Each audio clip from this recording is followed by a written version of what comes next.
Finalmente chegou a hora. Depois de muita espera, a segunda temporada de O Mundo Maravilhosamente Estranho de Gumball finalmente estreou dublada e já mudando a história da série pra sempre. Como os 5 episódios já estão disponíveis de uma vez, eu decidi trazer hoje um ranking sem dó de tudo que saiu até agora. Então vamos fazer no estilo de tier list, comentando mais sobre cada capítulo lançado até agora e classificando eles como cinema, bom, ok ou toca no void. E se caiu aqui, vocês já sabem que tipo de episódio a gente tá falando, né? Então já aproveita e vai preparando a tua lista pra deixar aí nos comentários também. Essa é a primeira parte de uma série que vai ser postada aqui no canal durante as 4 semanas do mês de fevereiro. E no final a gente descobre juntos se essa é ou não a melhor temporada de Gumball. Ah, e os spoilers estão liberados, então já deixa o seu like e vamos lá.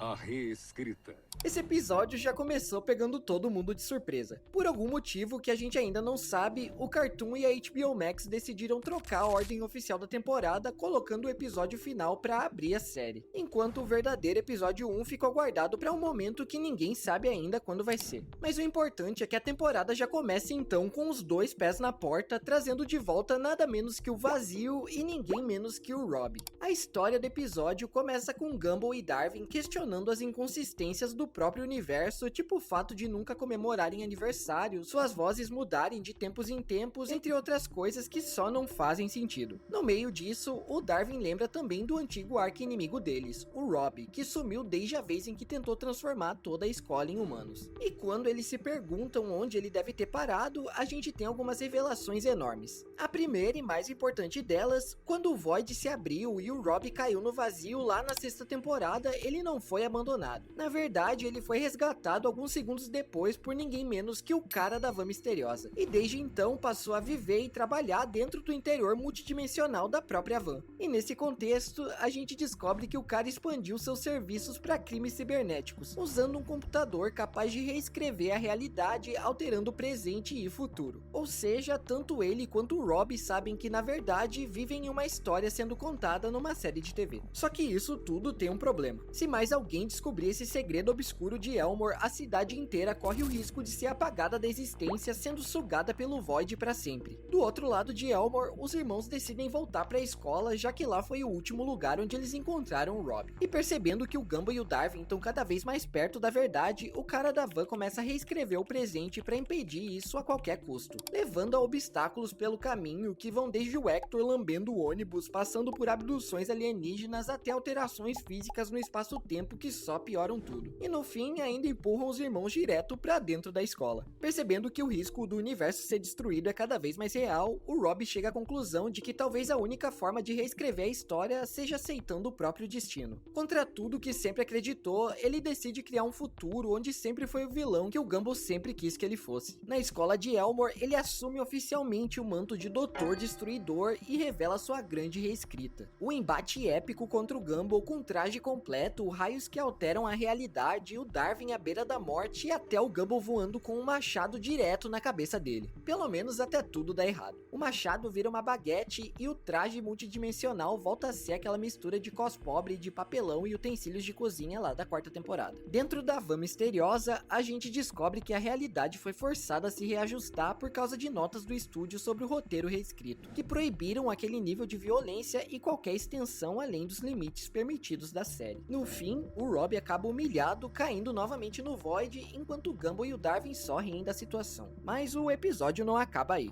No vazio, o Rob é salvo mais uma vez pela van misteriosa. Os dois se reencontram e o cara da van revela que o treinamento dele finalmente terminou. Ele já pode se aposentar porque agora o Rob é quem assume os serviços, com direito a um manto negro e até o controle total da van. No final, o Rob ainda retorna a Elmore com a promessa exata de saber o que fazer quando o Void voltar para buscar todos eles. Na moral, reassistir esse episódio logo na estreia em português foi uma experiência maravilhosamente estranha. Ele é claramente feito para os fãs que acompanham Gumball há anos e funciona quase como uma recompensa. Mesmo com quebra de expectativa já no início, o retorno do Rob vem carregado de consequências que fazem jus aos traumas e à complexidade do personagem. E o mais interessante é que o episódio consegue fazer isso trazendo tudo menos respostas fáceis ou 100% conclusivas. Ele abre portas para o futuro, levanta questões divisivas de propósito e brinca com os limites convites da história e da metalinguagem, sabendo exatamente até onde pode ir. As cenas de ação, o embate épico, o gancho pro futuro e até o humor absurdo funcionam juntos para tornar o episódio memorável. E no fim, óbvio que eu não posso colocar em outra categoria aqui sem ser Absolute Cinema. O episódio começa com o Gumball e o Darwin entediados em casa até se darem conta que faz tempo que a stalkerzinha da Sarah não aparece para invadir a privacidade deles. Os posts deles estão com 0 likes e o pior de tudo, a Sarah simplesmente parou de seguir os dois. E embora eles tentem acreditar que aquilo é uma coisa boa no primeiro momento, a verdade é que o Gumball e o Darwin percebem que os dois são carentes por atenção e que precisam recuperar a validação da maior fã que eles já tiveram. Na cafeteria da escola, eles encontram a sorvetinha e descobrem o motivo para ela tá tão fria com eles. Ela agora tá obcecada por um raposo de tanquinho, o que é suficiente para os dois surtarem e planejarem um comeback cinematográfico para recuperar os olhares da maior stalker de Elmore. A ideia deles é escalar tudo, mudar o visual, chamar participações especiais de famosos ou até apostar em algo mais impactante, hypado e de conteúdo. Mas nem isso funciona. Percebendo que tudo isso é só uma busca desesperada por validação, eles partem pra tudo que conseguem. Mais drama, explosões, literalmente tudo. E mesmo assim não rola. Depois de implorarem literalmente de joelhos, a gente tem a grande revelação. A Sarah Gelato não é só estranha, ela é completamente psicopata. Aquele raposo na real foi gerado por IA e foi criado exclusivamente para atrair a atenção do Gumball e do Darwin para ela. A partir daí, a gente cola numa perseguição sinistra por Elmore, com a Sarah revelando que nunca vai parar de perseguir os dois até que eles aceitem tudo aquilo de novo. E quando finalmente aceitam e voltam ao lugar comum de sempre, eles simplesmente ignoram a Sarah e voltam para a vida normal como se não ligassem para nada. Quando esse episódio termina, acho que a primeira coisa que fica na cabeça é justamente a vibe que ele tem da série clássica. Ele não tenta mudar a história da série nem carregar um peso absurdo de lore como no primeiro, mas é caótico, visualmente criativo e bastante zoado. Mas o mais interessante é que por baixo do absurdo também consegue trazer críticas reais sem virar palestrinha, tá ligado? O episódio brinca com a necessidade constante de validação e usa um follow como gatilho emocional, o que é extremamente relacionável pros dias de hoje. O Gumball e o Darwin surtam não porque perderam a Sarah, mas porque perderam a atenção. E ainda por cima envolve tudo isso com uma crítica a um personagem 100% criado por IA, fabricado sem verdade nenhuma por trás e ainda assim capaz de roubar a atenção total da Sarah por um instante e afetar os protagonistas ao ponto de quase se autodestruir. No fim, acho que ele não tenta ser mais do que precisa e é muito bacaninha de assistir. Então com certeza no meu ranking eu coloco a Desinscrita como um bom episódio.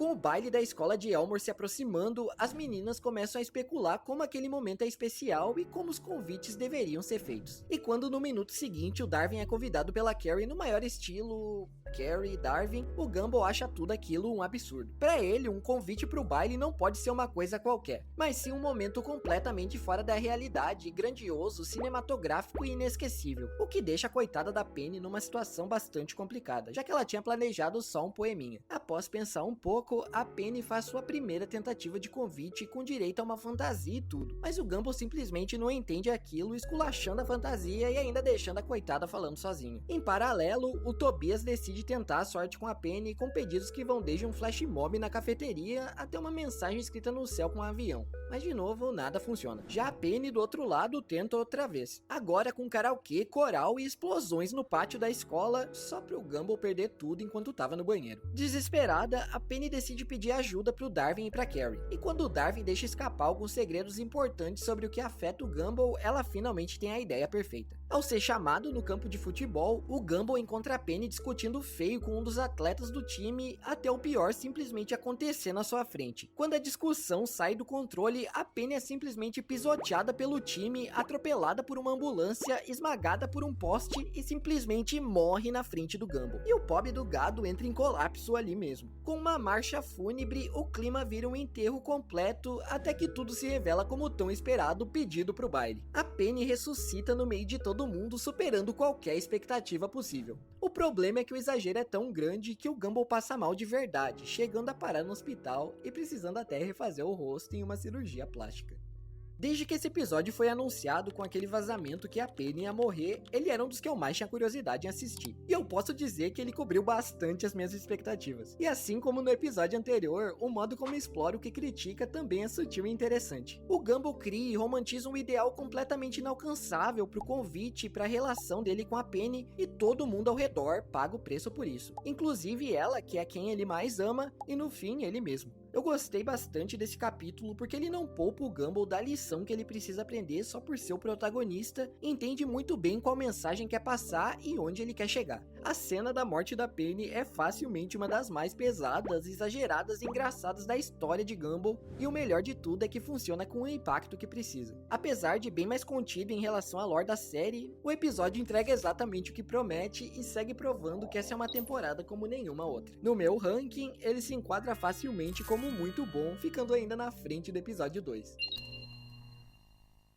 Numa tarde chuvosa, a Nicole chega em casa depois do trabalho e encontra o Darwin montando uma coleção de Legos e a Anaís brincando com experimentos científicos. Automaticamente, a imaginação dela vai longe e ela vê o futuro dos dois como um arquiteto de sucesso e uma astronauta da NASA. Mas aí ela olha pro sofá e encontra o Gumball largadão e metralhando ela com uma nota ruim na escola, uma infecção no dedão e outros pequenos fracassos acumulados. O que já é o suficiente para ela imaginar um futuro desanimador pro filho daqui a alguns anos. Revoltada e querendo impedir que aquilo aconteça com ela, a mãe decide dar ao Gumball um instrumento musical, acreditando que aquilo talvez traga disciplina, motivação e quem sabe alguma chance de um futuro melhor. Mas tudo isso com uma regra clara para a família. Independente do quão ruim ele possa ser, todos precisam apoiar o Gumball para que ele não desista.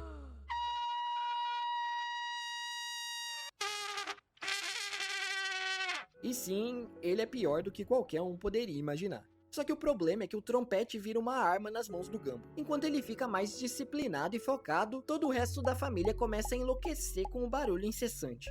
Só que como a situação segue confortável demais para Nicole, o Darwin e a Anaís decidem apelar. Eles passam a se comportar como versões ainda piores do Gumball do início do episódio, o que força a Nicole a ter uma nova percepção sobre tudo aquilo, enxergando aquele contraste. E finalmente decide colocar o talento do Gumball em dúvida. Mas já é tarde demais. O Gumball passou o dia preparando um grande recital na escola, com vários moradores de Elmore confirmados para assistir à exibição do seu talento absoluto. O show acontece e é obviamente uma verdadeira sessão de tortura coletiva. Quando ele finalmente para de tocar, ele é rodeado de aplausos justamente por ter parado de tocar. Mas aquilo tudo deixa a Nicole muito mais preocupada, achando que pode incentivar ele a ficar cada vez pior. Mas aí vem a reviravolta. O Gumball anuncia que aquela foi sua última apresentação, já que o seu coração diz que é hora de se aposentar oficialmente como um gênio da música. E de volta à realidade, a Nicole diz que já imagina um futuro onde vive com a Anaís e o Darwin. Mas a real é que eles parecem ter outros planos para ela.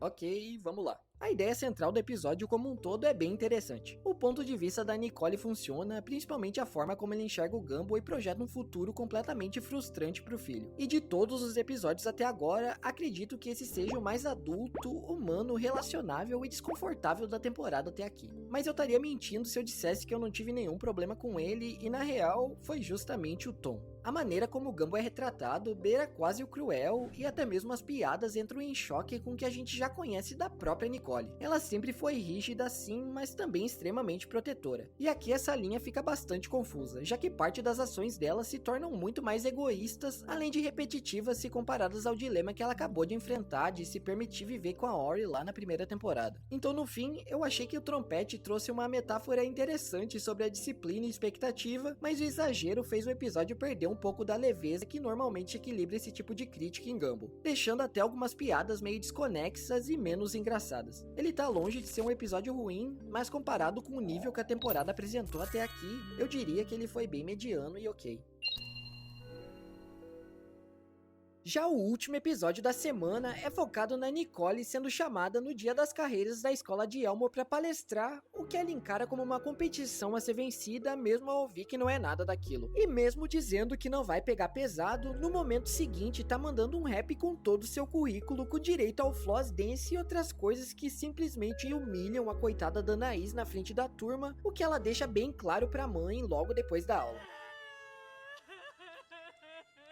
Óbvio que a Nicole não lida nada bem com a ideia de não ser vista como legal pela própria filha, e como o dia dela não podia piorar, no boxe do lado, passando exatamente pela mesma crise, tá ninguém menos que a Yuki. E isso já basta para transformar tudo numa nova competição, com direito ao modo anime ativado e tudo. O problema é que elas têm muito mais em comum do que imaginavam, já que ambas estão passando pelo mesmo problema com as filhas. A partir daí, o episódio puxa um flashback de quando a Nicole e a Yuki foram treinadas juntas pelo mesmo sensei, explicando que elas poderiam alcançar um nível proibido de poder, a chamada síntese, que seria praticamente uma fusão de poder nunca vista antes. E vendo que aquilo pode salvar o dia das carreiras, elas se unem como Nikoshiba e passam o resto do dia na escola com as filhas, participando das atividades escolares do jeitinho delas. O problema é que, ao invés de ajudar, elas só pioram tudo, o que força a Anaís e a Masami a tomarem outras providências. A mesma técnica de síntese também funciona com elas e as duas se unem para batalhar suas mães no melhor estilo Dragon Ball. A luta só termina quando a Nicole e Yuki finalmente percebem que todo esse espetáculo só aconteceu porque desde sempre elas projetaram suas inseguranças de infância nas próprias filhas. Elas se entendem no pátio da escola em um momento bonitinho, ganham uma recompensa da senhorita Simio, que aparentemente também é faixa preta e tem poderes que desconhecemos, e é isso. Esse episódio é facilmente um dos mais ambiciosos visualmente da nova série até agora, e toda a ideia central é muito boa. Usar o dia das carreiras para explorar a insegurança da Nicole, a necessidade constante de validação e esse medo quase desesperado de não ser vista como legal pela própria filha é bastante relacionável, maduro e bem explorado. É sempre legal ver a Nicole e a Yuki juntas, e ver de novo a estética de anime só deixa o episódio ainda melhor. Inclusive os traços, a fluidez e toda a sequência da batalha é cinema total. E o único problema é que parece que passa rápido demais. Mas sendo sincero, pensar que talvez este seja o ponto de partida para explorar novas nuances da Nicole com sua rival agora como amigas, só me dá a esperança de que o episódio vai ser muito mais importante do que aparenta para o futuro da história e do desenvolvimento da Nicole. Se eu fosse julgar apenas pela história apresentada agora, provavelmente diria que ele é mediano, mas considerando a estética, a promessa para o futuro com as duas e toda aquela sequência no céu de Elmore, acho que se encaixa muito bem junto com os outros episódios bons. Nosso ranking atualmente tá assim, e a gente ainda tem mais 15 episódios até o final de fevereiro. Será que a temporada vai conseguir manter essa qualidade ou vai ter algum capítulo aparecendo para ser tacado no Void? Fica ligado aqui no canal e aproveita para me contar qual é a sua classificação para os 5 primeiros capítulos da temporada. Ah, e não esquece também de deixar o like, que me ajuda demais, e se inscreve no canal para mais conteúdos como esse. Aqui é o Soluço, e valeu, players!